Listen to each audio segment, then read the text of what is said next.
विक्रम बोलो नारायण धमकी ଦେଇଛନ୍ତି ଧମକେଇଛନ୍ତି। ଟିକେ ଜୋର କହିନି।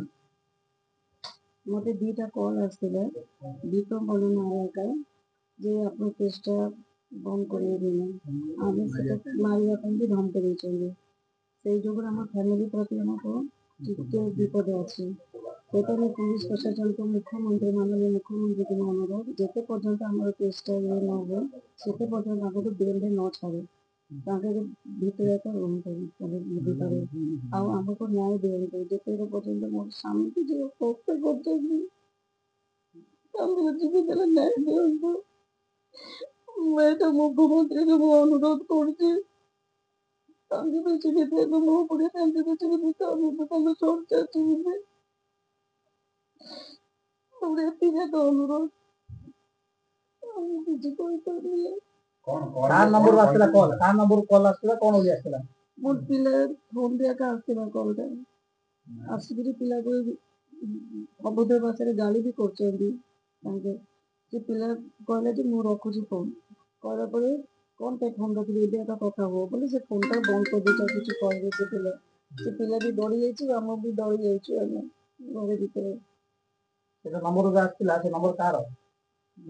ମୁଁ ଆମେ ଜାଣିନୁ ସେ ଫୋନ୍ଟା ନମ୍ବରଟା କାହାର। ଆମେ ସେଠି ଏଫଆଇଆର ଦେଇଛୁ ଦେଇଛି ଏସ୍ପିକୁ ଆମେ ଜଣେଇଛୁ ଆମେ ଜଣେଇକିରି ସେ ଏସ୍ପିକୁ ସେ ଫୋନ୍ ନମ୍ବର ଦୁଇଟା ଆମେ ଦେଇଛୁ। ଦୁଇଥର ଆସିଛି। କଲ୍ରେ କ'ଣ କହିଥିଲେ?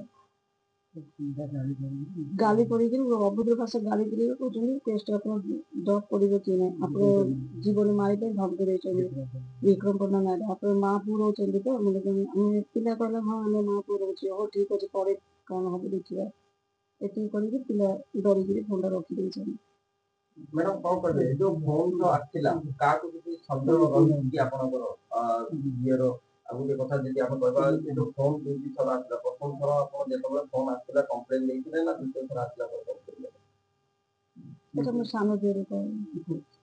କ'ଣ କହିବେ ଯେତେବେଳେ ଫୋନ୍ ଆସିଥିଲା ଦ୍ୱିତୀୟ ଥର କମ୍ପ୍ଲେନ୍ ଦେଲେ? ନାଇଁ ଫୋନ୍ ପ୍ରଥମ ଥର ଆସିଥିଲା। ଫୋନ୍ ପ୍ରଥମ ଥର ଆସିଲା ପରେ ଆମେ ତାକୁ ଟିକେ ବାଇଚାନ୍ସ କ'ଣ ହେଇଥିଲା ଆମେ ତାକୁ ସିରିୟସଲି ନେଲୁନୁ। ଦ୍ୱିତୀୟ କଲ୍ ଆସିଲା ପରେ ଆମେ ତାକୁ ସିରିୟସଲି ନେଲୁ। ସିରିୟସ୍ ନେଲା ପରେ ମୁଁ ଯାଇକିରି ଏସ୍ଡିପିଓ ସାର୍ ଆଉ ଆଇଆଇସି ମ୍ୟାଡ଼ାମ୍ ସହିତ ମଧ୍ୟ କଥାବାର୍ତ୍ତା କଲି ଆଉ ଲିଖିତ ଆକାରରେ ମଧ୍ୟ କମ୍ପ୍ଲେନ୍ କୋଉ ଡେଟ୍ରେ କଲ୍ ଆସିଥିଲା ଆପଣ କେବେ ଏଫଆଇଆର ଦେଲେ କୋଉ ଡେଟ୍ରେ ଦେଲେ? ଗୋଟେ କଲ୍ ଆସିଥିଲା 27 ତାରିଖ ଦିନ ଆଉ ଗୋଟେ କଲ୍ ଆସିଥିଲା 28 ତାରିଖ ଦିନ। ମୁଁ ଏଫଆଇଆର ଦେଇଛି 3 ତାରିଖ ଦିନ। ମୁଁ ସାର୍ଙ୍କୁ କହିଲି ସାର୍ ଏକ୍ଚୁଆଲି ଇନକ୍ୱାରି କରନ୍ତୁ ଇନକ୍ୱାରି କଲା ପରେ ଦେବା ବୋଲିକିରି ତାପରେ ମୋତେ ପୋଲିସ ପକ୍ଷରୁ କହିଥିଲେ ଏଫଆଇଆର ଦେବା ପାଇଁ ବୋଲିକିରି କିଛିଟା ମୋର ପର୍ସନାଲ କାମ ଥିଲା ଯାହାଦ୍ୱାରା କି ଟିକେ ଲେଟ୍ ହେଲା।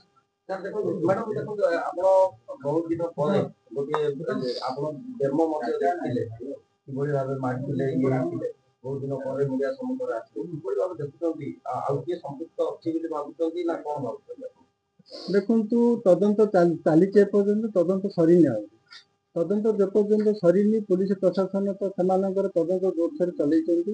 ଆମେ ଯେତେବେଳେ ଏଫଆଇଆର ଦେଇଥିଲୁ ଏଫଆଇଆର ଆମର ନାଁ ମଧ୍ୟ ଆମେ ମେନସନ କରିନଥିଲୁ ଯେହେତୁ ଆମ ଭାଇଙ୍କର ମୃତ୍ୟୁ ହେଇଥିଲା ଆମେ ସେ ଅନୁସାରେ ଆମେ ଏଫଆଇଆର ଦେଇଥିଲୁ ଏବଂ ପୁଲିସ ତାର ପୁଙ୍ଖାନୁପୁଙ୍ଖ ଭାବେ ତଦନ୍ତ କରି ସେ ଦୋଷୀମାନଙ୍କୁ ଯୋଉ 16 ଜଣ ମାନଙ୍କୁ ଆରେଷ୍ଟ କରିଛନ୍ତି। ତେଣୁ ପୁଲିସ ତ ଆହୁରି ତଦନ୍ତ ଚାଲିଛି ତଦନ୍ତ ଯେପର୍ଯ୍ୟନ୍ତ ନ ସରିଛି ଆମେ ମଧ୍ୟ କିପରି କହୁ ଯେ ଆଉ କିଏ ଅଛି କିଏ କ'ଣ ଛାଡ଼ିବ। ଆମର ପୁଲିସ ପ୍ରଶାସନ ଉପରେ ସମ୍ପୂର୍ଣ୍ଣ ରୂପେ ଭରସା ଅଛି ଏବଂ ତାଙ୍କର ତଦନ୍ତ ଉପରେ ମଧ୍ୟ ଆମର ସମ୍ପୂର୍ଣ୍ଣ ରୂପେ ଭରସା ଅଛି। ଆପଣଙ୍କ ବର୍ତ୍ତମାନ ଏଇ ସମୟ ଆପଣ କିଭଳି ଭାବେ ଦେଖୁଛନ୍ତି ଯେ ତଳ ଦିନ କଥା ଯଦି ଆପଣ ଯଦି ମନେ ପକେଇବେ କିଭଳି ଭାବେ ଦେଖନ୍ତୁ ତାଙ୍କର ଦେଖନ୍ତୁ ମୁଁ ଯେତେବେଳେ ବିକ୍ରମ ପଣ୍ଡା ଯେତେବେଳେ ଘରକୁ ଆସିଲେ ସେତେବେଳେ ପିଲାକୁ ସମ୍ବୋଧନ ଦେଇଛି ପିଲାକୁ ଆଡମିଟ୍ ବି ଧରିଛି ମୋତେ ବି ତାଙ୍କ କହିଲେ ଦୋଷୀ ସାବ୍ୟସ୍ତ ହବ ବୋଲି ତାଙ୍କୁ ବି ସେଟା ବି କହିଛନ୍ତି। ମୁଁ ବି କହୁଛି ତାଙ୍କର ଜାଣିଛନ୍ତି 35 ବର୍ଷରେ ଆପଣ ସାଙ୍ଗ ଆପଣ ଜାଣିଛନ୍ତି ଆମର ହଜବେଣ୍ଡ କେମିତି ଟାଇପ୍ର ଲୋକ ତାଙ୍କୁ କେତେ ଭଲ ଲୋକ ତାକୁ ଜାଣିଛନ୍ତି ଜାଣିକି ତାଙ୍କ ହଁ ହଁ କଲେ ହଁ ହଁ କରିକିରି ଦେଖିକି ତାକୁ ପଳେଇଲେ। ଯେତେବେଳେ ମୁଁ ଜାଣିଲି ଯେ ତାଙ୍କର ଯେତେ ନ୍ୟୁଜ୍ ଶୁଣିଲି ସେତେବେଳେ ମୋର ବହୁତ ମାନେ ଦେହକୁ ବହୁତ ବାଧିଲା ଆଶ୍ଚର୍ଯ୍ୟ ହେଇଗଲି। ମୁଁ ଭାବି ଚିନ୍ତା କରିପାରିଲିନି ଜୀବନରେ ଯେ ଏମିତି ଗୋଟେ ସାଙ୍ଗ ଏମିତି ମର୍ଡର କରିଦେବେ ବୋଲି। ମ୍ୟାଡାମ ଆଉ ଗୋଟେ ଜିନିଷ ଦେଖନ୍ତୁ ଯେତେବେଳେ ଆପଣଙ୍କର ମଧ୍ୟ ସମସ୍ତେ ଜାଣିଛନ୍ତି ବିକ୍ରମ ପଣ୍ଡା ଆଉ ଗୋଟେ ଘନିଷ୍ଠ ବନ୍ଧୁ ସେତେବେଳେ ବି ଆପଣ ତ ମିଶିଥିବେ ନା ବିକ୍ରମ ପଣ୍ଡା ସହିତ ହଁ ଆମେ ସେ କଥା ଆମେ ସେତେବେଳେ ଆମେ ସେ ଘରେ ଏକା ଥିଲୁ ନା କଣ ଫାଷ୍ଟ ଲାଇନରେ ଯେତେବେଳେ ବିକ୍ରମ ପଣ୍ଡା ଯିବା ଆସିବା କରୁଥିଲେ ମୁଁ ସେତେବେଳେ ଜାଣିଛି ତାଙ୍କ ସାଙ୍ଗସାଥି କେମିତି ରହୁଥିଲେ ତାପରେ ତାଙ୍କ ସାଙ୍ଗସାଥି ଇଏ ହେଲା ପରେ ତାପରେ ମୁଁ ତାଙ୍କ ଭିତରେ କଣ ହେଇଛି ନ ହେଇଛି ସେଟା ମୁଁ ଟିକେ ଜାଣିପାରିବି। ଏବେ ଭାବୁଛନ୍ତି ଯେ ଘଟଣାରେ ବିକ୍ରମ ପଣ୍ଡାଙ୍କର ସମ୍ପୃକ୍ତି ହେଇଥିବ ହବ ନା ମୁଁ ତ 100ରୁ 100 କହୁଛି ମୁଁ 100ରୁ 100% କହୁଛି। କାରଣ କଣ କହିପାରିବେ?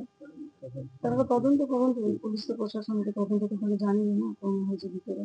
କେବେ ବି ଯେମିତି ଆପଣ ସ୍ୱାମୀ କେବେ କହିନାହାନ୍ତି ଆପଣ କୌଣସି ଘଟଣାକୁ ନେଇକି କେବେ କିଛି ଘରେ ତାଙ୍କର ଯୋଉ କେସ୍ ଯଦି ହଉ ଘରେ କୋର୍ଟରେ ଯଦି କିଛି ହଉ ମତେ କେବେ ହେଲେ ତାଙ୍କ ଘରେ ସେମିତି କଥା କେବେ କହିନି ତାପରେ ସେ 6 ତାରିଖ ଦିନ ଯେ ତାଙ୍କ ଯେତେବେଳେ ଇଏ କଲେ ତାଙ୍କ ଡେଥ୍ ହେଲେ ଘରେ ବି ନର୍ମାଲ ଯେମିତି ଆମେ ଘରେ ଯେମିତି କଥା ହେବାର ସ୍ୱାମୀ ସ୍ତ୍ରୀ ଯେମିତି ପିଲାକୁ ନେଇକି ଯେମିତି କଥା ହେବେ ସେଇଟା ନର୍ମାଲ କଥାବାର୍ତ୍ତା ତାଙ୍କ ମୁହଁରେ ବି କିଛି ହେଲେ ଜଣା ପଡୁନଥିଲା ତାଙ୍କ ମୁହଁରେ ଯେ ତାଙ୍କର ଯେମିତି ଡିପ୍ରେସନ ଅଛନ୍ତି କହୁନଥିଲେ ଯଦି ଜାଣିଥାନ୍ତେ ତାଙ୍କ ନିଜେ ସତର୍କ ହେଇଥାନ୍ତେ ନା ସେଟା ବି ତାଙ୍କେ ଜାଣିନଥିଲେ ମୁଁ ବି ସେଥିରେ ଜାଣି କିଛି ଯେ ବିକଳଟା ତାପରେ ମୁଁ ସେଇଠି ମନ୍ଦିର ଗଲି ବୁଲିକିରି ଆସିଲି ମୋ ଘରେ ତାଙ୍କ ସହିତ ମୁଁ ଫୋନରେ କଥା ହେଇଛି କେତେବେଳେ ଲାଷ୍ଟ ଟାଇମ୍ କେତେବେଳେ କଥା ହେଲେ 6ଟା ଅଧକୁ ତାପରେ କଥା ହେଲେ କଣ କହିଥିଲେ ତାପରେ 8ଟା ଅଧକୁ କଥା ହେଲି ଯେ ହୋଟେଲରେ ତାଙ୍କେ ରାନ୍ଧୁନି ମୁଁ ଆସିଲା ଟାଇମ ହୋଟେଲରେ ମୁଁ ଧୁପୁତିରେ ପାର୍ସଲ ଧରିକିରି ଆସିଛି କଣ ଖାଦ୍ୟ ଆଣିବା ପାଇଁ ଯାଇଥିଲେ? ଏ ରୁଟି ତରକାରୀ ବାସ୍ ସେତିକି ଏକା ଆଉ କିଛି ନାହିଁ ସେଦିନ ଘରେ ଯେହେତୁ କୁମାର ପୂର୍ଣ୍ଣିମା ଥିଲା ଘରେ କେମିତି କଣ ମାନେ କିଛି ଖେଳିବା ପାଇଁ ବା ନା ଆମର କି ସେ ଭାଇ ତାଙ୍କର ଖେଳିବାର ତାଙ୍କ ସବୁଠୁ ନଫରତ ତାଙ୍କେ ଯେଟା କହୁଛନ୍ତି ତାଙ୍କେ ଖେଳାଖେଳି କେବେ ନାହିଁ ମାନେ ଆମର ଘର ବଂଶ କେବେ ନାହିଁ ଆମର କକା ଦଦା ହଉ ଦିଅର ହଉ ଦେଶର ହଉ ଆମ ଘରେ କେହି ଖେଳିବାନି ଆମେ ଗପ ମାରିବୁ ସିନା କଥାବାର୍ତ୍ତା ହବୁ ସିନା ଆମର ଖେଳା କିଛି ନାହିଁ ଖେଳିବାର କେହି ନାହିଁ। କୋଉ କାମରେ ଯାଉଛି ମୁଁ ଆଠଟା ଘରକୁ ଯେତେବେଳେ ଆସିବେ ସେ କହିଥିଲେ 8ଟାରେ କଥା ହେଇଥିଲେ କୋଉ କାମରେ ଯାଉଛି କେତେବେଳେ ମୁଁ କୋର୍ଟରେ ଯାଉଛି ଥାନାରେ ମୋର କାମ ଅଛି କୋର୍ଟରେ ଯାଉଛି ସେଠିକି କହିକିରି ଯାଇଛନ୍ତି ତାଙ୍କେ ତାପରେ ଆଉ କିଛି ତାପରେ ତାଙ୍କ ସାଥିରେ ମୁଁ ଦେଖା ହେଇନି କି ଆଉ କଥା ବି ହେଇନି ଫୋନରେ ଯାହା କଥା ହେଇଛି ବାସ୍ ତାପରେ ଆମେ ତାପରେ ଘଟଣା ଯେତେବେଳେ 10ଟା ବେଳେ ହେଇଛି କୁହାଯାଉଛି ଆପଣ କେତେବେଳେ ଜାଣିଲେ ଘଟଣା? ମୁଁ 10 ଟଙ୍କା ଜାଣିଲି ତାଙ୍କର ଯିଏ ଜୁନିୟର ଗୋଟେ ପିଲାଟା ସିଏ ଆସିକିରି ଫୋନ କଲେ। ମ୍ୟାଡାମ ଦେଖନ୍ତୁ ଏ ଯୋଉ ବିକ୍ରମ ପଣ୍ଡା ଆଉ କୃତବାସ ପଣ୍ଡା ଏ ଦି ଜଣ ସମସ୍ତେ ଜାଣିଛନ୍ତି ବ୍ରହ୍ମପୁରବାସୀ ସମସ୍ତେ ଜାଣିଛନ୍ତି ଗୋଟେ ଭଲ ବନ୍ଧୁ ସେ ସମୟରେ କିଭଳି ଭାବେ ସମ୍ପର୍କ ଥିଲା ବିକ୍ରମ ପଣ୍ଡା ପାଇଁ କୃତବାସ ପଣ୍ଡା କଣ କାମ କରୁଥିଲେ କଣ ରହିଥିଲା? ସେ ରାଜନୀତି ବିଷୟ କଣ ହଉଛି ନା ମୁଁ ଏ ବିଷୟ କିଛି ଜାଣିନି ତାଙ୍କ କଣ ସାଙ୍ଗ ଥିବେ କଣ ଥିବେ କିଛି ନାହିଁ କିନ୍ତୁ ଗୋଟେ ସାଙ୍ଗ ଯୋଉ ଏମିତି ଲାଷ୍ଟ ମର୍ଡର କରିଦେବ ଏମିତି ଲୋକକୁ ମାଷ୍ଟର ମାଇଣ୍ଡ କରିକିରି ସେଟା ତ ମତେ ଆଶ୍ଚର୍ଯ୍ୟ ଲାଗୁଛି। ତାକୁ ଏମିତି ଟାଇପର କରିବେ ବୋଲି ସେଇଟା ବି ମୁଁ ଜାଣିନି ଯଦି ଆଙ୍କେ ବି ଯଦି ଜାଣିଥାନ୍ତେ ତାହେଲେ ନହେଲେ ଆଙ୍କେ ବି ମାନେ ଚିନ୍ତାଧାରା ମୋ ହଜବେଣ୍ଡର ବି ଚିନ୍ତାଧାରା ଯେ ତାଙ୍କେ ବି ଭାବିନଥିଲେ ଯେ ଏମିତି ସାଙ୍ଗଟା ତାଙ୍କୁ ଏମିତି କରିବେ ବୋଲି ମାରିଦେବେ ବୋଲି। ଆଉ ଗୋଟେ ଜିନିଷ ମ୍ୟାଡାମ ଯେତେବେଳେ କଂଗ୍ରେସରେ ରହିଥିଲେ ଉଭୟ କୃତବାସ ପଣ୍ଡା ହଉ କିମ୍ବା ବିକ୍ରମ ପଣ୍ଡା ହଉ ଯେତେବେଳେ କଂଗ୍ରେସରେ ରହିଥିଲେ ସେତେବେଳେ ଗୋଟେ ସ୍ଲୋଗାନ ରହିଥିଲା ବ୍ରହ୍ମପୁରବାସୀ ପାଇଁ ପାଣି ନାହିଁ ତ ସରକାର ନାହିଁ। ମୁଁ ଏସବୁ କିଛି ଜାଣିନି ସର୍ବତ୍ର ଦିଅରକୁ ପଚାରିଲେ ରାଜନୀତି ଭିତରେ ମୁଁ କିଛି ଜାଣିନି। ଆପଣ ଆଜି କଣ ପାଇଁ ମୁଖ୍ୟ ସାମ୍ବାଦିକ ସମ୍ମିଳନୀ ଡାକିବାର ମୋ ଜୀବନ ରଖିବା ପାଇଁ ଆଗ ମୁଁ ଆପଣଙ୍କ ଜୀବନ କଣ ବିପଦରେ ଅଛି? ପିଲାକୁ ଧମକେଇଛି ଆଉ ମୁଁ ସେଟା ଡରିକିରି ଘର ଭିତରେ ରହୁଛି ଜୀବନ ପ୍ରତି ଆମର ଡର ଟିକେ ଅଛି। ପୋଲିସକୁ ଜଣେଇଛନ୍ତି? ପୋଲିସ କିଛି ପ୍ରୋଟେକ୍ସନ ଦେଇଛି ହଁ ଆମ ସାନ ଦିଅର ସବୁ ଲେଖିକିରି ସବୁ ଜଣେଇଛନ୍ତି। ପୋଲିସ କିଛି ଆଶ୍ୱାସନା ଦେଇଛି? ପୋଲିସ ପକ୍ଷରୁ ଆମକୁ ଆଶ୍ୱାସନା ଅଛି କୌଣସି ପ୍ରକାର ଅସୁବିଧା ନାହିଁ ଯାହା କିଛି ଅଛି ଆମେ ଆପଣଙ୍କ ସାଥିରେ ଅଛୁ। ସେ ନମ୍ବରକୁ ଆପଣ କେବେ ଟ୍ରାଏ କରିଥିଲେ ସେ ନମ୍ବର ମୁଁ ଟ୍ରାଏ କରିଥିଲି କିନ୍ତୁ ସେ ନମ୍ବର ବ୍ୟସ୍ତ ଆସୁଛି ହେଲା। ଟ୍ରୁ କଲରରେ ଗୋଟେ ଭିକି ଆସୁଛି ଆଉ ଗୋଟେ ଦାସ ଆସୁଛି ଯୋଉଟା କି ଆମେ ସବୁ ଲିଖିତ ଆକାରରେ ଥାନାରେ ଆମେ ଅଭିଯୋଗ କରୁଛୁ।